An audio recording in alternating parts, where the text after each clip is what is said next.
자, 이어서 진행하도록 하겠습니다. 자, 여러분들 저 페이지 50페이지 보시면 자, 우편에 관한 요금이 있거든요.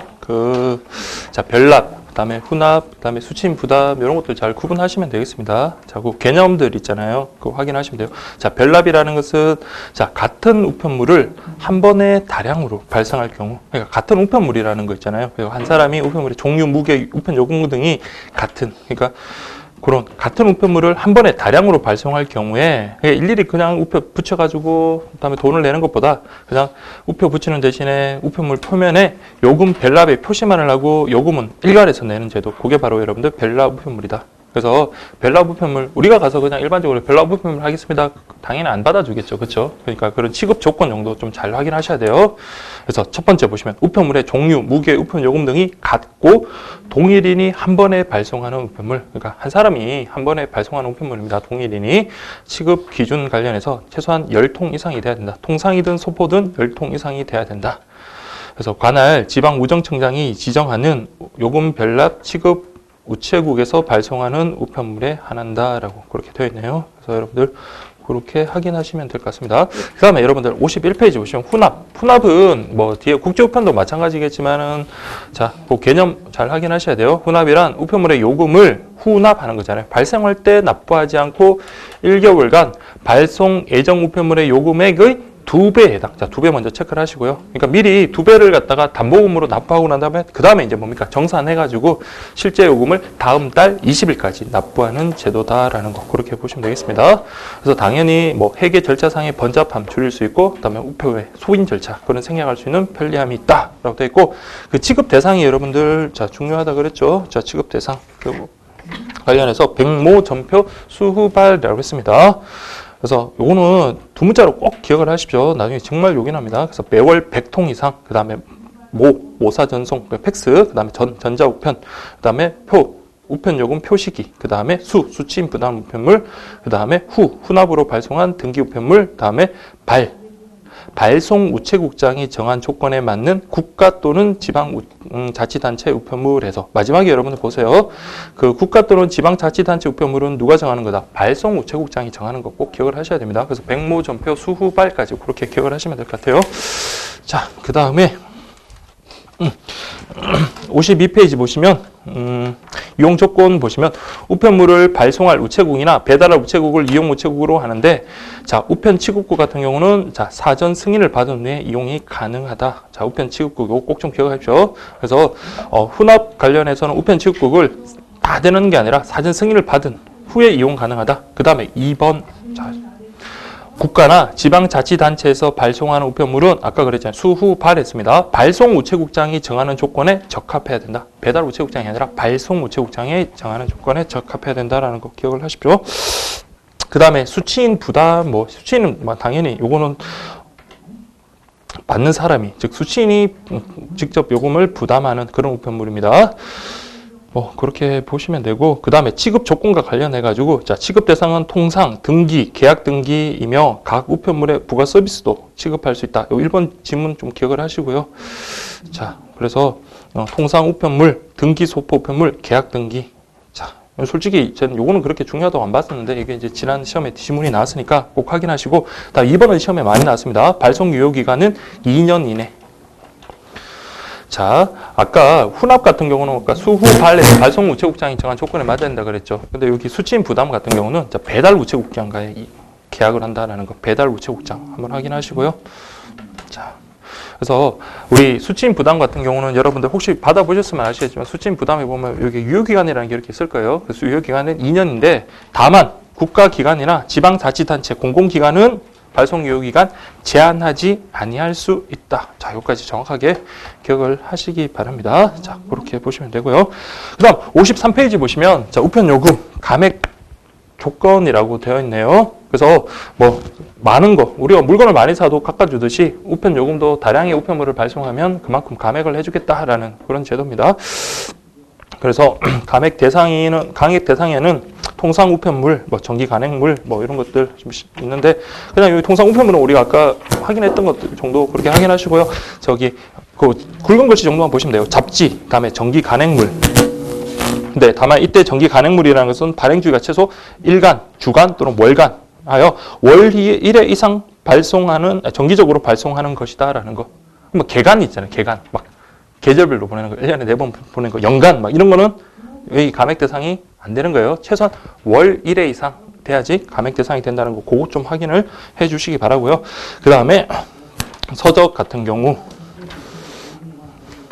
되겠고요. 다만 밑줄 친 거 보세요. 상품의 선전 및 그에 관한 광고가 전지면의 10분의 1을 초과하는 것은 제외한다. 그러니까 광고지 같은 거는 감액 대상이 안 되겠다는 거예요. 그러니까 이게 책을 빙자한 광고 전단지 같은 거 있잖아요. 그런 거는 감액 대상이 안 된다라는 그런 말이고요. 다음 3번 보시면 우편물의 종류, 무게, 규격이 같은 다량 우편물 당연히 이거는 돼야 되겠죠. 그다음에 4번 그러니까 비영리 민간단체. 안 그래도 뭐 예산이 없는데 여기서 감액을 해줘야겠죠. 비영리 민간단체가 공익활동을 위해서 발송하는 거고요. 그다음에 국회의원의 의정활동을 위한 의정활동서 보고서 그거는 연간 3회의 범위 안에서 한 번에 최소한 5,000통 이상 발송해야 된다라는 것까지 좀 정확하게 기억을 하십시오. 시험에 좀 디테일하고 좀 어렵게 나온다면 여기서 여러분들 좀 살짝 바꿀 수 있거든요. 그러니까 이런 것들은 좀 정확하게 암기를 나중에 좀 숙지를 해야 되는 부분입니다. 그 다음 6번 보시면 우정사업본부장이 고시하는 우편요금 감액 요건을 갖춰서 최소한 1회에 10통 이상 발행하는 요금 별납, 요금 후납 등기 우편물. 우리가 아까 요금 별납과 관련해서 조건이 어떻게 됐습니까? 통상이든 등기든 일반이든 등기든 뭐였습니까? 10통 이상이라고 그랬잖아요. 그렇죠? 그래서 10통 이상 꼭 기억을 하시고요. 그 다음에 7번도 좀 세밀하게 보셔야 돼요. 부동산을 제외한 유형 상품, 그러니까 물건, 눈에 보이는 상품에 대한 광고 등을 기재한 인쇄물 또는 CD 요것도 됩니다. 그러니까 아예 처음부터 광고를 목적으로 하는 그런 것들도 되는 거예요. 그래서 우리 집에 보시면 그 식당들 막 소개하는 그런 것들 이렇게 배달 오는 경우 있잖아요. 그런 것들이나 아니면 지역 어떤 상가들 안내해 주는 것들도 감액 가능합니다. 자, 그다음에 일단 부동산은 제외라는 거 여러분들 꼭 확인하시고요. 그 다음에 8번 보시면 상품 안내서 중에서 중량 규격이 같은 16명 이상의 책자 형태로 되어야 된다라는 거. 그러니까 16명 이상의 상품 안내서, 책자 형태의 상품 안내서. 그래서 제가 여기 굵은 글씨하고 저기 밑줄 친 거 있잖아요. 그런 것들 위주로 정확하게 좀 암기를 하시면 될 것 같아요. 그래서 우리가 뭐 바꿀 만한 것들은 그런 내용들이니까 그렇게 여러분들 확인하시면 되고. 자, 이게 이제 소위 말하는 통상 우편물에서의 어떤 감액 조건 대상이 되는 거고, 다음 소포품물이 나름대로 제 생각은 더 중요하다고 봤습니다. 근데 1, 2, 3번은 제가 그렇게 구분하시라 그랬죠. 1번은 뭐예요? 자, 우체국 창구에서 하는 거예요. 우체국 창구에서 감액 조건이 되는 소포 우편물에 대해서는 한 번에 2개 이상 또는 월 50개 이상. 이때 등기나 일반 소포품물 다 됩니다. 자, 우체국 창구에서 접수하는 거. 다음 두 번째는 뭡니까? 방문 접수하는 거예요. 그러니까 일반인을 방문 접수하는 경우도 이때는 한 번에 2개 이상 하는 이때는 등기 우편물의 하나입니다. 등기 우편물. 지금 붉은 글씨가 빠졌네요. 등기 우편물. 그다음에 3번은 뭡니까? 방문 접수는 방문 접수인데 사전 계약에 의해서 하는 경우. 그럼 이건 양이 많아야 되겠죠. 그래서 보면 월 100개 이상의 등기 우편물. 잘 구분하셔야 돼요. 그래서 우체국 창구에서 할 때는 한 번에 2개 이상 월 50개 이상이에요. 100개가 아니라 50개 이상인데 이때 등기나 일반 소포 우편물이 되는 거고, 그 다음에 두 번째는 방문 접수하는 경우는 한 번에 2개 이상 하는 등기 우편물. 그다음 세 번째는 사전 계약에 따라서 방문 접수하는 경우는 이때는 월 100개 이상. 잘 구분하셔야 돼요. 자, 이거는 정확하게 암기를 하셔야 됩니다. 자, 여러분들 이런 데서 차이가 나요. 여러분들 남들 다 하는 거는 다 맞춰야 되는 거고, 이런 데서 꼼꼼하게 여러분들이 좀 정리를 해주시기 바랍니다. 자, 그 다음에 55페이지 보시면 우편 요금의 반환 청구. 자, 뭐 서비스 해줄 것 같이 해가지고 요금을 냈는데 서비스 안 해주면 당연히 요금을 반환 받아야 되겠죠. 근데 원칙적으로 여러분들 그랬습니다. 반환은 안 하는 게 원칙이라고 했습니다. 그래서 원칙적으로는 반환하지 않으나 대통령령으로 정한 경우에만 납부한 사람의 청구에 따라 요금을 반환하고 있다 그러네요. 가만히 있으면 알아서 반환은 안 해주겠다는 거예요. 달라 해야지 반환해 주겠다는 겁니다. 그 다음에 여러분들 그 표 있죠. 이거 중요합니다. 그래서 굵은 글씨 위주로 그것만 보시면 돼요. 다 필요 없고 뭐 근거 규정 이런 거 다 필요 없고요. 그냥 과다 징수, 그 다음에 부가 취급해 주기로 해놓고 안 해준 경우, 그 다음에 사설 루테국 같은 거 사용 해지하는 경우 해가지고, 다만 청구 기간은 자 60일, 60일, 30일이라는 거 꼭 구분하시면 돼요. 그래서 60일, 60일, 30일 정도만 그렇게 구분하시면 되겠습니다. 자, 그렇게 보시고요. 그 다음에 우편요금 저기 56페이지 오시면 우편요금을 우표로 반환하는 경우도 있고 현금으로 반환하는 경우도 있다. 그냥 그 정도만 확인하시면 될 것 같아요. 자, 그 다음에 여러분들 손해배상하고 손실보상 있는데, 자, 여러분 손해배상하고 손실보상, 그 다음에 그 이용자 실비지급제도 있잖아요. 각각의 특징만 잘 보시면 돼요. 자, 여러분들 손해배상이란 말은 위법한 사실에 대해서 손해를 전보해 주는 거고요. 손실보상은 위법한 건 아니에요. 다만 적법하지만은 어떤 제사상의 어떤 손실을 봤을 때 그 손실에 대한 어떤 전보를 해주는 거. 근데 이 손해배상과 손실보상은 다 뭡니까? 손해가 있음을 전제로 하는 거예요. 그러니까 내가 손해를 봤으니까 우체국에서 배상을 해주든 보상을 해주는 거지만 이용자 실비지급제도는 뭐예요? 손해 같은 거 있는지 없는지 그런 걸 따지지 않는다는 거. 그렇게 여러분들 확인하시면 돼요. 그래서 보시면 손해배상의 의의 딱 돼 있잖아요. 뭐라고 하냐? 우편 관세 고의 또는 과실. 고의 또는 과실에다 밑줄 치시고 여기다 위법이라고 쓰십시오. 그래서 얘들이 위법한 행위에 의해서 우리가 재산적 손해를 입었을 때 그것을 보존해 주는 것을 말합니다. 그래서 성질과 관련해서 손해배상은 우편 관세 고의 과실을 요건으로 하고, 근데 손실보상은 고의 과실 요건 안 합니다. 적법한 행위에 있어 손실을 보상하는 손실보상과 차이가 있고요.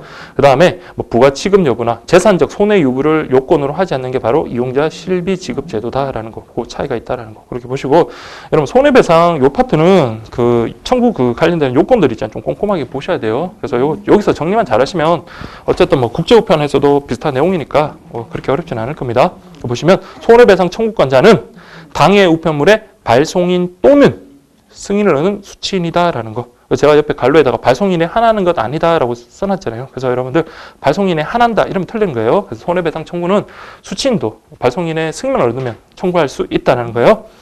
다만 자 1, 2, 3번은 면책입니다.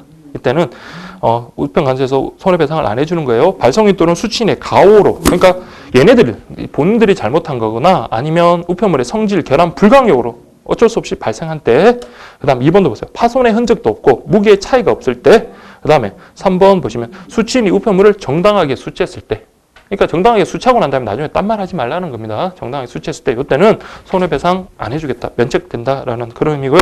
다음에 손해배상의 범위 관련해 가지고 좀 밑에 아래에 있는 그 표 있죠. 58페이지 보시면 그 표 아주 중요하죠. 그래서 여러분들 꼭 구분하시고 잘 정리하셔야 됩니다. 근데 어쨌든 간에 여기 보시면 그 손해배상의 최고 한도가 있지만 실제로 뭡니까? 자금 쪽으로만 배상을 해주는 거예요. 자, 내가 만약에 통상 등기 통상 우편물의 등기다. 그럼 최고 10만 원을 보상해 주는데 손해가 12만 원이면 10만 원으로 보상해 주고, 내가 7만 원의 손해를 봤다 그러면 7만 원. 그냥 무조건 자금 쪽으로 배상을 해주는 거예요. 그래서 실제 손해로 한다. 이렇게 좀 보시면 되고요. 그래서 통상, 소포, 어쨌든 등기가 안 되어 있으면 여러분들 손해배상 되나요? 안 되나요? 안 된다는 거예요. 그래서 여러분들 좀 확인하시고, 지연 배달에도 마찬가지입니다. 그래서 등기를 전제로 손해배상이 된다라는 거 정리 먼저 하시고, 그다음에 통상 우편물 같은 경우는 자 잃어버리거나 부서지거나 이런 경우는 최고 한도 10만 원이고, 소포품물 같은 경우는 최고 한도가 50만 원이다라는 거지입니다. 요거랑 여러분들 지연 배달이랑 구분하셔야 돼요. 그래서 지연 배달 같은 경우는 당연히 등기가 안 되어 있으면 지연 배달에 대해서도 손해배상은 없고요. 다 D 플러스 5일이라고 되어 있네요. D 플러스 5일. 그러니까 접수한 날로부터 5일이 지난 그 배달분부터 우편요금과 등기 취급 수수료라고 되어 있는데, 요것도지만 저기 당일 특급 한번 좀 꼼꼼하게 보셔야 돼요. 자, 당일 특급은 원래 언제 도착해야 돼요? 접수한 당일 20시까지 도착해야 되잖아요. 근데 20시간 당일 20시가 아니라 그 다음날 20시까지 도착하면 국내 특급 수수료만 이렇게 배상을 해주고요. 근데 다음날 20시까지도 도착이 안 되고 그 이후로 도착을 했다. 그러면 이때는 특급 수수료뿐만 아니라 뭐까지? 우편 요금까지 꼭 구분하셔가지고 이런 거는 좀 정리를 해주시기 바랍니다. 자, 그리고 특히 당일 특급은 그 다음날 이길 20시까지를 기준으로 우리 배상의 정도가, 지연 배달에 대한 배상의 정도가 다르다라는 거 여러분들이 좀 정리를 하셔야 되겠습니다. 됐죠? 그래서 여러분들 다음날 만약에 자 우리 시험 문제 뭐 그런 게 사례가 나왔어요. 그 당일 특급을 보냈는데 그 다음날 뭐 오전 10시에 오늘 저녁 8시까지 받기로 했었는데 다음날 10시에 도착했다. 그럼 이때 얼마를 우리 요금은 뭐 정확하게 모르겠지만 뭘 청구할 수 있습니까? 손해배상 중에 그렇죠. 우편 요금이 아니라 수수료, 국내 특급 수수료를 청구할 수 있다는 거 구분 좀 하셔야 됩니다. 그래서 1번 볼게요. 자, 우리 금액, 손실, 분실에 해당하는 금액을 한도로 한다. 당연한 거고, 2번 등기 취급하지 않은 우편물은 배상하지 않는다. 3번 D라는 것은 접수한 날 말하는 거고요. 다만 공휴일하고 우리 우정사업본부장이 배달하지 않기로 한 날은 제외될 거고, 4번 보세요. 그래서 철, 추석 같은 경우 이런 경우는 어쩔 수 없다는 거예요. 대량으로 늘어나서 늦게 배달한 경우는 지연 배달로 보지 않겠다. 그 다음에 네가 우편번호 잘못 표시하거나 수친이 없어서 그런 경우, 이 경우는 뭐 그렇게 인정을 해야 되겠고, 그 다음에 불가항력적인 경우는 우리가 배상하지 않겠다. 그렇게 보시면 되고요. 그 다음에 여러분들 청구 절차. 청구 절차는 손실보상하고 손해배상 청구 절차는 두 개를 좀 약간 뭐 좀 구분 어느 정도 하시고 여러분들이 좀 정리를 하셔야 돼요. 그러면 보세요. 첫 번째, 우편물. 수치 거부자의 신고. 그렇죠. 우편물을 갖다 여러분 정당하게 수치하면 아까 어떻게 된다 했습니까? 손해배상 안 해주기로 했잖아요. 그래서 딱 받는 순간에 뭡니까?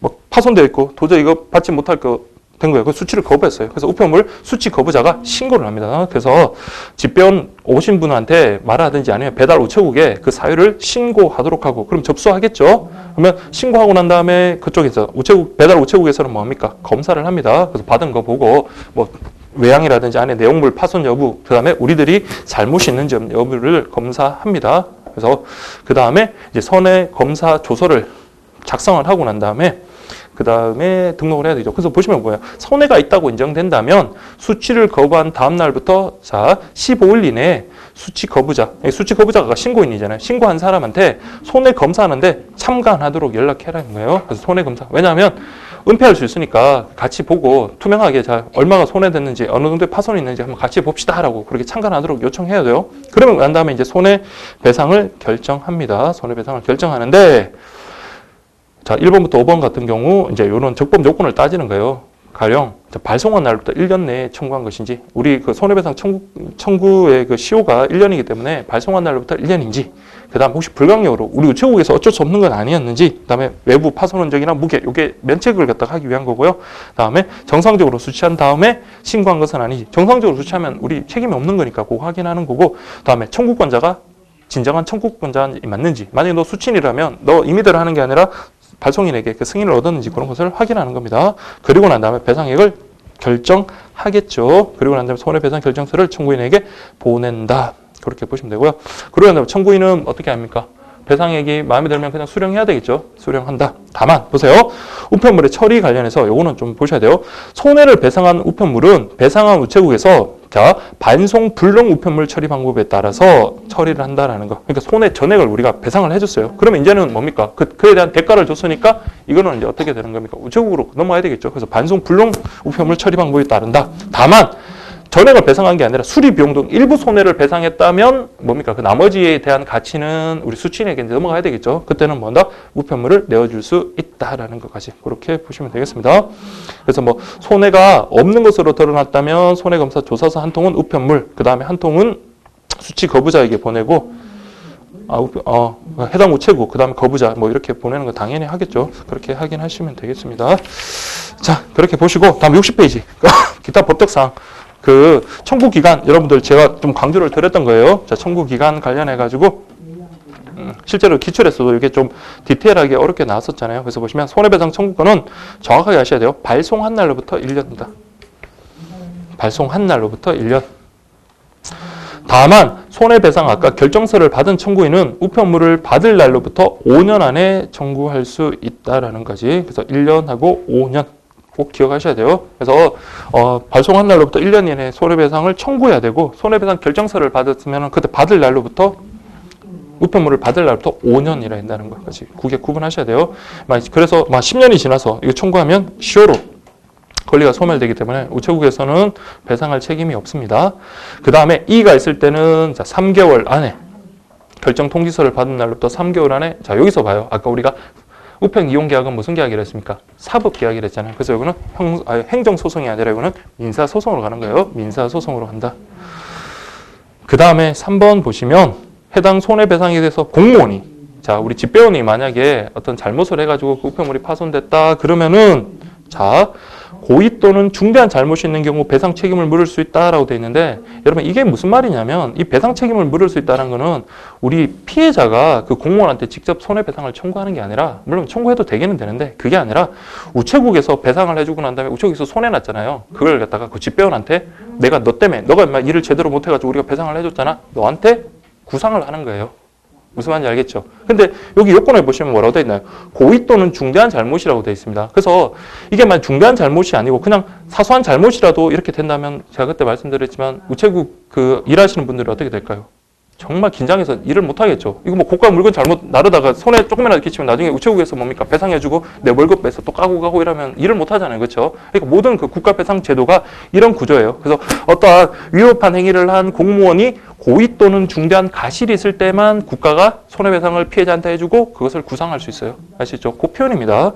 그래서 우리 입장에서는 우리 여러분 소비자 입장에서는 그 공무원한테 직접 당신 때문에 이게 우편물이 손상됐잖아. 손해배상 해줘 하는 게 낫겠어요? 우체국 돈 많은 우체국에다 배상받는 게 낫겠어요? 우체국이나 국가를 대상으로 손해배상 받는 게 훨씬 유리하잖아요. 그렇죠? 그래서 우리 피해자 입장에서는 손해배상을 받고 그 국가에서 이제 뭡니까? 그 해당 위법한 행위를 한 공무원에 대해서 구상 행위를 하는 거거든요. 여기 이제 전체적인 국가 배상제도 일반적인 구조입니다. 그 표현을 쓰는 거예요. 그래서 고의 또는 자 중대한 잘못, 그러니까 다른 말로 중과실이에요. 고의 또는 중과실이 있을 때만 배상 책임을 물을 수 있다라는 그 말이에요. 그래서 제가 뭐라냐면 해당 공무원에게 경과실, 작은 잘못, 그러니까 일반적인 잘못이 있는 경우에 공무원에게 배상 책임을 물을 수는 없다. 이렇게 해놨습니다. 자, 여기 여러분들 손해배상이고요. 다음에 손실보상 한번 볼게요. 자, 손실보상은 그 앞에서 우리 뭐 우편 뭐 보호 규정과 관련해서 뭐 남의 집을 남의 그 집 땅을 갖다가 좀 넘어가든지 뭐 논밭을 지나가든지 그런 것들 뭐 버스를 이용한다든지 그런 것들을 대해서 이제 보상을 이제 해주는 거예요. 자, 이때는 보세요. 사실을 안 날로부터 1년이라 했습니다. 자, 우리 아까 손해배상은 발송한 날로부터 1년입니다. 안 날이기 때문에 이게 10년이 지났더라도 내가 뭐 안 게 엊그제였다면 청구가 가능한 거겠죠. 그렇죠? 그래서 이게 훨씬 더 손실 보상이 유리한 거예요. 그래서 안 날로부터 1년 이내 청구해야 된다라는 거. 그래서 절차는 그냥 한번 읽어보시면 되고, 그다음에 이용자 실비 지급제도, 자, 여기 시험에 한번 나왔던 거죠. 우정사업본부장이 여기 시험에 나왔었어요. 빈칸 딱 넣고, 자, 우정사업본부장이 공표한 기준에 맞는 우편 서비스를 제공하지 못했다 그러면 교통비나 실비 전부나 일부를 지급하는 제도다. 아까 특징이 뭡니까? 부가 지급을 했는지 아니면 재산적 손해가 있는지 이런 걸 따지지 않는다라는 점에서 손해배상하고 차이가 있다라는 거 그렇게 기억을 하시고요. 그 다음에 지급 방법 범위 지급에 관련해가지고 저기 이제 국제우편에서도 나온다고 했습니다. 그래서 이때는 사유가 발생한 날부터 15일 이내. 그래서 요 청구 기간 같은 경우는 제 그 문제집에도 있나요? 어쨌든 요거는 거는 저 이제 포스트잇 같은 데 따로 여러분들 정리를 딱 하셔가지고 정리를 하셔가지고 책상 같은 데 이렇게 딱 붙여놓으시면 좋을 거예요. 아니면 뭐 책에다가 이렇게 붙여놓든지 그렇게 하시고 포스트잇이 너무 많으면 나중에 너무 혼잡하니까 여러분들 좀 필요한 것들만 잘 정리해가지고 그럼 나중에 도움이 많이 될 겁니다. 그러면서 어떻게 돼요? 시험 이제 날짜가 가까우시면 가까울수록 책상에 있는 포스트잇이 하나 둘씩 없어지면서 다 이제 머릿속에 들어가야 되는 거죠. 시험 전날인데 포스트잇이 막 양사방에 있으면은 너무 더 포스트잇 쓰는 시간도 아깝고 뭐 그렇잖아요. 그래서 여러분들이 그렇게 정리를 하시고 그다음에 자, 지급 여부 결정 보시면 이용자가 불친절한 그러니까 불친절한 그 안내 때문에 2회 이상 방문하였다고 이렇게 신고를 했다면 신속히 지급한다. 근데 저기 굵은글씨 안 돼 있는데 무기명 신고자는 제외된다라는 거. 그러니까 자신의 어떤 성명, 실명을 밝히고 이렇게 우체국에서 이런 불친절 응대 때문에 내가 이번 달만 해도 3번이나 갔어라고 이렇게 뭐 말하거나 하면은 그때 1만 원 상당의 문화상품권을 지급합니다. 그래서 재단에 보시면 스스로 방문한대. 스스로 있잖아요. 그냥 여름에 날씨도 덥고 할 일도 없고 하니까 우체국에 뭐 들락날락 그렇게 거리는 거는 관계없겠죠. 자, 그래서 이용자 실비 지급제도 범위와 지급액에서 아까 2회 이상 불친절한 응대 등으로 인해서 방문했을 때는 만 원 상당의 문화상품권이고요. 다음에 EMS 저쪽 뒤쪽에 이제 국제우편 관련해서 이제 보겠지만 보시면 그 밑에 거 먼저 볼게요. 동일 발송인이 제가 재수 없는 사람이라 그랬죠. 월 2회 이상 손실이나 망실이 발생. 그러니까 한 달에 한 번도 아니고 2번 이상 그렇게 뭐 손실, 망실 이런 것들이 발생했다. 그러면 무료 발송권 10kg까지 이렇게 한다. 근데 밑줄 친 것도 좀 확인하세요. 그래서 보험에 가입했는지 여부와 관계 없다라는 거 꼭 기억을 하십시오. 그래서 이 사람은 정말 우체국에서 정말 잘못을 한 거잖아요. 그래서 보험 가입했는지 안 했는지 그런 거 관계없이 10kg까지 무료 발송권 지급하겠다. 그 다음에 종추적, 그다음 손해배상 청구를 했는데 3일 이상 지연을 했다. 그때는 이제 1회 3만 원권의 어떤 무료 발송권. 자, 이거 기억을 하시고 국제 우편으로 넘어가시면 되겠습니다. 자, 그 다음에 여러분 63페이지 보시면 자, 여기 볼게요. 자, 수취인의 주소, 성명 잘못 썼다. 변경 청구 가능하겠죠. 근데 뭐 당연히 그게 이제 그 정도에 따라 다르겠죠. 배달하는 정도에 따라서 벌써 이제 수취인 집 앞에 왔는데 도착했는데 뭐 그 변경 청구하는 건 당연히 받아주기 힘들겠죠. 그래서 수취인의 주소, 성명 변경 청구, 그다음에 우편물 반환 청구. 자, 이런 경우 이렇게 이제 처리 요령과 관련해 가지고 뭐 절차들이 이렇게 나와 있는데 그냥 확인하시면 됩니다. 그렇게 어려운 건 아니고 다만 2번 보세요. 수취인의 주소, 성명의 변경 청구인 경우에 내용 정명 우편물이 아닌지 확인해라 라고 되어 있네요.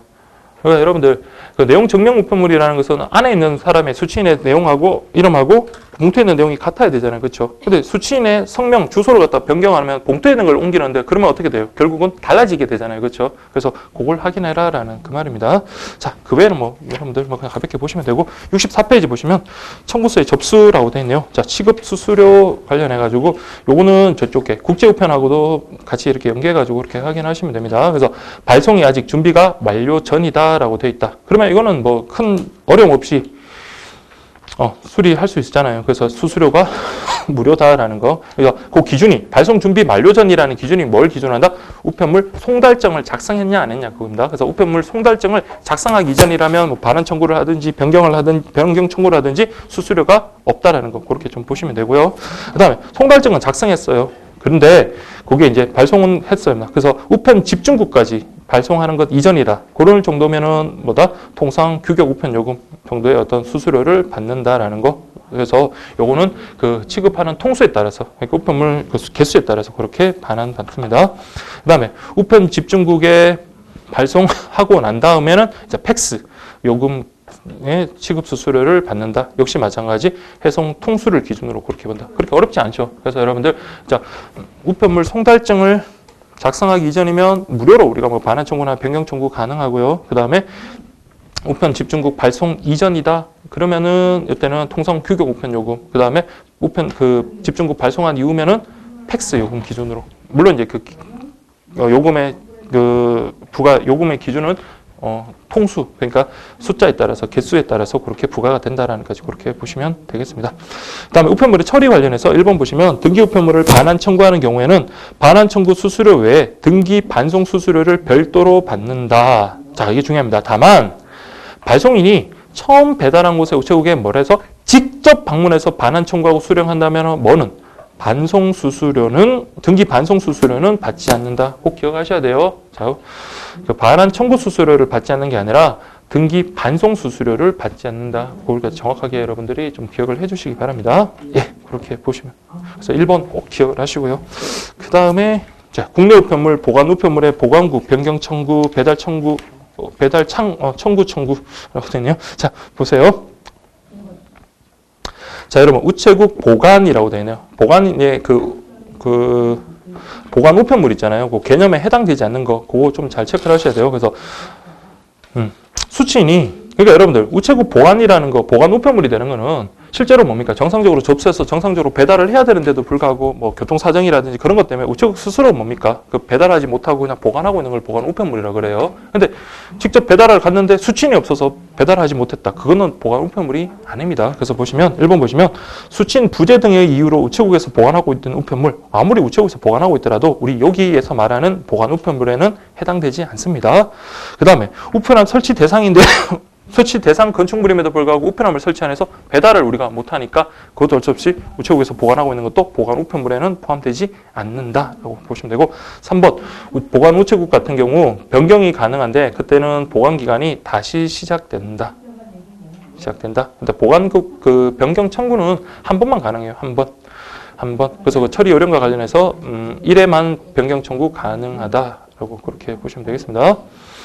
자, 그렇게 보시고 이렇게 보관되고 있는 우편물에 대해서 이제 우리가 수령을 해야 되는데 뭐 그 사람이 진정한 그 수친이 이제 확인하는 뭐 위임장이나 위임인 뭐 이런 것들을 확인해야 되겠죠. 그렇게 보시면 되고, 그다음 65페이지 보시면 우편 43 사용 계약이라고 되어 있네요.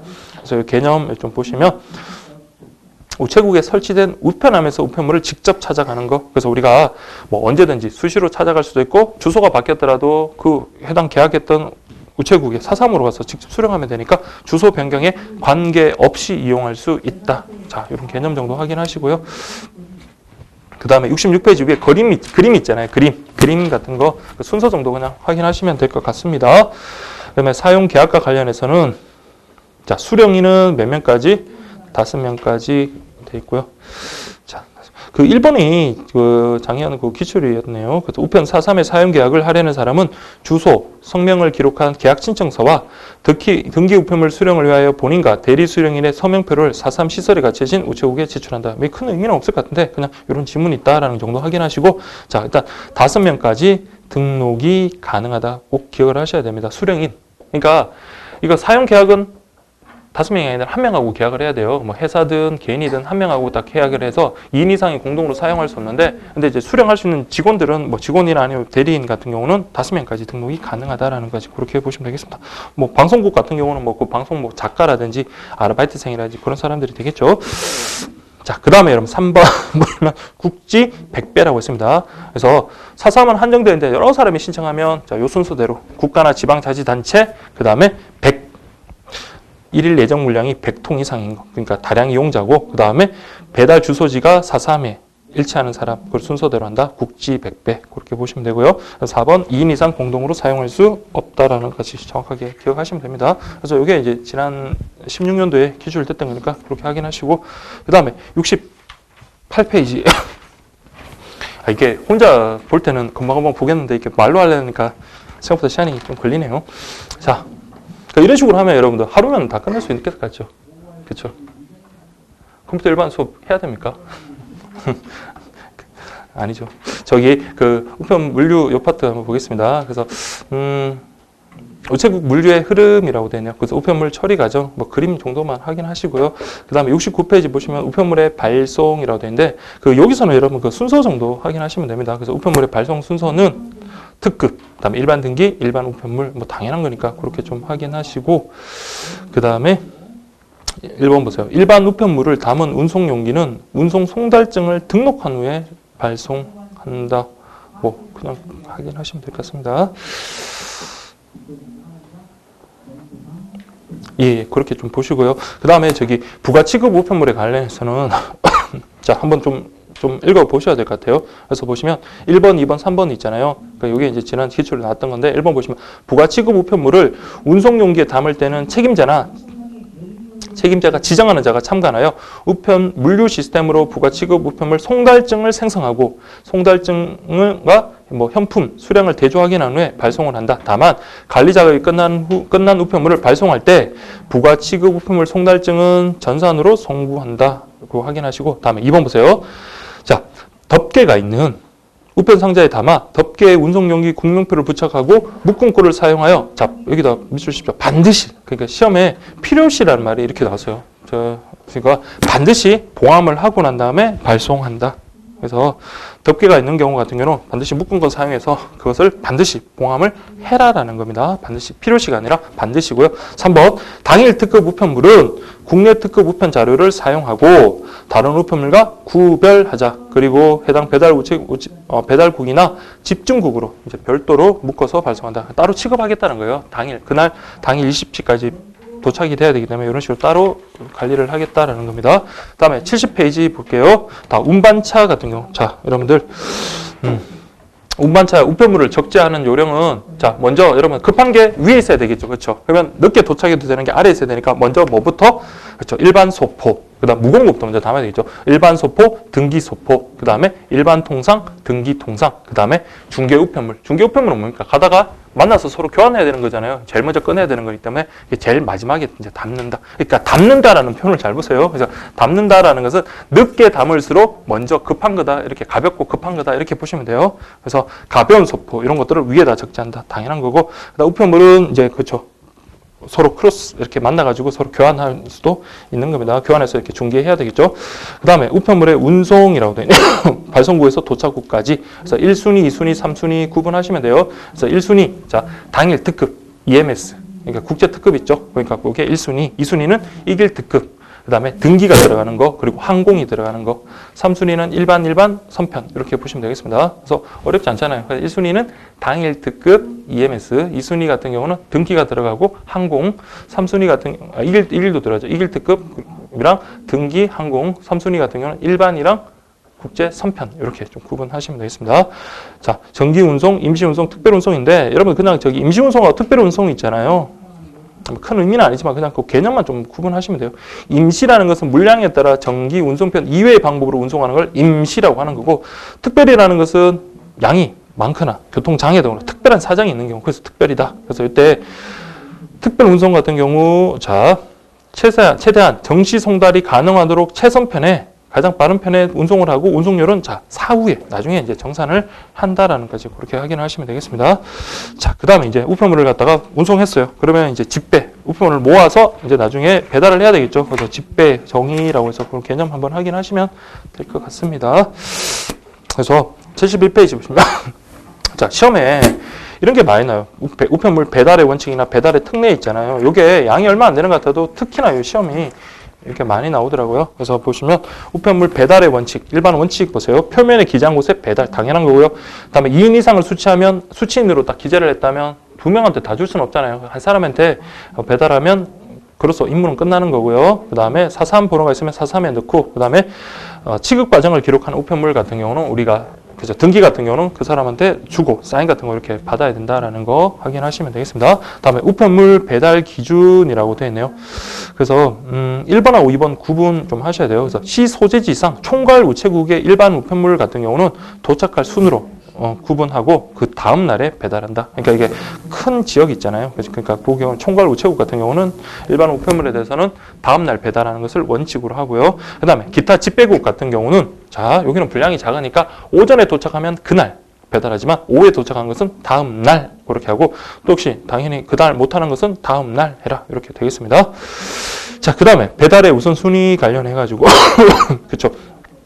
이제 뭐 1순위인데 기록 취급, 그러니까 등기된 거, 그 다음에 국제항공, 여기 이제 배달에 있어서 우선순위입니다. 1순위고, 그 다음에 2순위, 뭐 일반 통상, 그 다음에 선편, 이런 게 2순위고, 3순위, 4순위, 뭐, 그 있다 하는 정도 확인하시면 되겠습니다. 그 다음에 73페이지 배달의 특례 있잖아요. 요거 여러분들 꼭 잘 기억을 하십시오. 그래서, 자, 첫 번째, 동일 건물 내 일괄 배달이라고 되어 있네요. 그래서 동일 건축물이나 군의 수친에게 배달할 우편물은 그 건축물이나 군의, 자, 잘 보세요. 문구를 잘 봐야 돼요. 관리사무소, 접수처 또는 관리인에게 배달할 수 있다라고 되어 있네요. 그래서 이거 그 사람에게 직접 전달하지 않더라도 거기 있는 관리사무소나 접수처, 관리인을 통해서 배달할 수 있다라는 겁니다. 그래서 임무는 다음 걸로 보는 거예요. 자, 그렇게 보시고. 다음 2번도 잘 보셔야 돼요. 관리사무소, 접수처, 관리인 등이 있으면 거기다 배달할 수 있는데 없는 경우에는 일반 우편물은 우편함에 배달하고, 우편함에 넣을 수 없는 것들, 뭐 대형 우편물이나 소포 같은 경우나, 그 다음에 뭐 부가 취급, 그 다음에 요금 수취인 부담 우편물 같은 경우는 수취인에게 직접 해야 된다라고. 그렇게 1번, 2번 어떤 의미인지 아시겠죠? 그래서 뭐 관리인이 있다면은 그 사람을 통해서 전달해도 상관이 없는데, 그렇지 않다면은 자, 이렇게 우편함에 넣을 수도 있습니다. 그러나 우편함에 넣을 수 없는 거는 역시 직접 배달을 해라 라고 그렇게 보시면 되겠고요. 그 다음에 우편물의 4.3 교부라고 되어 있는데, 당연히 이거 4.3 우편물 같은 경우 4.3에다가 우리 집어넣으면 되는 거예요. 그게 이제 1번, 2번, 3번, 4번, 5번 그 관련된 내용이고, 근데 4.3 번호만 기록한 우편물이다. 그러면 이건 4.3에 그냥 넣을 수밖에 없는 거죠. 그렇죠? 근데 이제 변질 우려가 있는 거는 보관했다가 수취인에게 내어주는 게 센스겠죠. 그러니까 그렇게 보시고. 근데 이제 3번 보세요. 4.3 번호하고 주소가 함께 기록됐어요. 그럼 이게 4.3으로 가야 될지 아니면 그 해당 수취인에 직접 배달될지 그게 문제가 있는데, 우리는 어떻게 처리한다? 그렇죠. 4.3 있으면 그 사람의 의사는 4.3에 넣으라는 걸 거예요. 그래서 우편물을 4.3에 넣을 수 있으며, 그다음에 국내 특급, 특별 송달, 보험 등기, 뭐 맞춤의 계약 등기 이런 것들은 직접 주소지에다가 배달해라라고 되어 있네요. 직접 배달해라. 근데 여러분 이길 특급 제외라고 되어 있는데, 자, 이걸 꼭 좀 기억하십시오. 이게 이제 시험에 그 이길 특급은 여러분들 여기 제외된다는 걸 꼭 좀 기억을 하십시오. 그 요거 기출도 됐던 거니까 그렇게 기억을 하시고요. 그 다음에 4번 보세요. 자, 4.3 번호를 기록하지 않은 우편물이네요. 그러니까 늘 보면 4.3 쪽으로 가는 건데 그날따라 보니까 그 우편물에 4.3 번호가 기재가 안 됐으면 그게 확실하다면 4.3에 넣어도 상관이 없다. 다만 아까처럼 뭐 등기되어 있는 거 그런 거는 4.3에 넣으면 안 되겠죠. 직접 수령인한테 넣고 그 다음에 사인을 받아야 되니까 우리 주소지에 배달한다. 그렇게 보시면 되겠습니다. 그 다음에 여러분들 3번에 보관 우편물의 교부라고 되어 있어요. 아까 보관 우편물의 개념 아까 확인하셨죠. 그렇죠? 그러니까 수취인이 없어서 보관하고 있는 거 그런 거는 이 보관 우편물에 해당되지 않습니다. 자, 우리 보관 우편물이 해당된다면 자, 보관이라고 이렇게 적어놓은 수취인에게 내어줄 때까지 보관 이렇게 해줍니다. 자, 특히 이제 3번이 되게 중요하죠. 그래서 우편물의 보관 교부라고 되어 있네요. 그래서 보관, 우체국 보관에 표시가 있는 우편물은 우체국 창구에서 수취인에게 우편물을 내어준다. 이때 등기 우편물은 역시 사인 받고 그렇게 내어줘라. 다음 2번 그 보관 기간 자 체크를 하세요. 우체국 우편물이 도착한 다음 날부터 계산해서 10일로 한다라는 거 10일. 시험에 2번이 나왔네요. 10일. 다만 교통이 불편하거나 그 밖의 사유로 수취인이 10일 이내 올 수 없다고 인정할 때는 그때는 자 30일 이내로 교부 기간을 연장할 수 있다까지.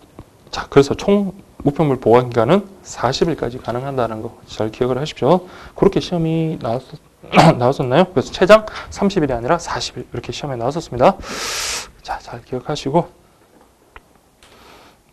그 다음에 4번 보시면 수취인 청구에 의한 창구 교부라고 되어 있네요. 그래서 보시면 집변 배달 전이나 배달하지 못해 반송하기 전 보관하고 있는 우편물은 당연히 뭡니까? 수취인이 직접 창구에서 달라고 청구할 수 있겠죠. 그때는 창구 교부한다. 그 다음에 2번 보시면 선박이나 등대로 가는 우편물에 대해서도 창구에서 교부한다. 그냥 가볍게 보십시오. 선박이나 등대, 창구 교부 그렇게 보시고요. 그 다음에 공동 우편함 배달이라고 되는데 그 공동 우편함 관련해서 그 개념을 보시면 돼요. 교통이 불편한 도서, 농어촌 지역 이런 데는 뭐다? 공동 우편함을 만드는 거예요. 마을에 공동 수취함을 만들어서 그게 그 지역의 사람들한테 가는 우편물을 배달하면 되는 겁니다. 자, 그렇게 보시고 그 다음에 6번 보시면 수취인 신고에 의한 등기 우편물 대리 수령인 배달이라고 그렇게 지금 되어 있는데요. 그러니까 자, 보세요. 1번 보세요. 장기간 집을 비우는 경우나 많은 세대가 사는 아파트 같은 경우에는 자, 대리 수령인을 갖다가 지정할 수 있습니다. 그래서 2번 보세요. 일반 우편물 같은 경우 원래 주소지에다가 배달을 하고 등기 우편물은 1차 배달이 안 됐을 경우 대리 수령인에게 배달한다. 그냥 개념만 그냥 확인하십시오. 자, 그렇게 보시고 그다음 7번은 여러분들 저기 좀 구분하셔야 돼요. 자, 당연히 뭐 주소에 어떤 동거인이 있으면은 그 수취인이 없더라도 동거인한테 전달해 줄 수 있는 게 원칙이고요. 근데 수취인 자체가 나 신고를 하는 거예요. 나 이때부터 이때까지 뭐 출장이다. 그래서 아니면 여행이다. 그래서 없을 거다. 그래서 장기 부재 신고를 한다면 자, 15일 이내 돌아온다면은 뭡니까? 그 돌아온 날짜 다음 날에 그냥 배달하면 되는 건데 만약에 15일 더 넘는 기간 동안 돌아오지 않는다라고 그렇게 신고를 했다면 자, 이때는 그냥 없는 걸로 취급해버려요. 그래서 수취인 장기 부재 이런 표시해가지고 뭘 해버린다? 반송한다는 거 두 개 구분하셔야 돼요. 그래서 여러분들 수취인이 자기 장기 부재 신고를 했다면 15일 이내면 그 다음날 도착한 다음날에 배달해주면 되지만 그 이상 15일보다 지나면은 그냥 없는 걸로 취급해버린다라는 거지. 그렇게 보시면 되겠고요. 그 다음에 무인 우편물 보관함이라고 되어 있네요. 그럼 무인 우편물 보관함에 신청하면 거기다 배달해주면 되죠. 다만 2번 보세요. 특별 송달 보험 등기 같은 경우 이 경우는 뭐다? 그렇죠. 사인을 받아야 되는 거기 때문에 이때 직접 수령한 사실의 확인이 필요하다. 그렇기 때문에 무인 우편물 보관함에 배달할 수 없다. 당연한 거겠죠. 그렇죠. 사람한테 사인을 받아야 되는 거니까. 그래서 실제로 기출을 보시면 요 파트가 저기 의외가 아니고 그냥 출제 비중이 상당히 높은 편입니다. 그래서 그 오히려 앞에 그 내용보다도 이쪽이 이제 출제 비중이 높으니까 잘 그렇게 정리를 하시기를 바랍니다. 자, 이렇게 보시고 저기 식사하고 저 오늘 국제 우편까지 그렇게 봐야 될 것 같네요. 식사하시고 우리 1시부터 그렇게 진행하도록 하겠습니다.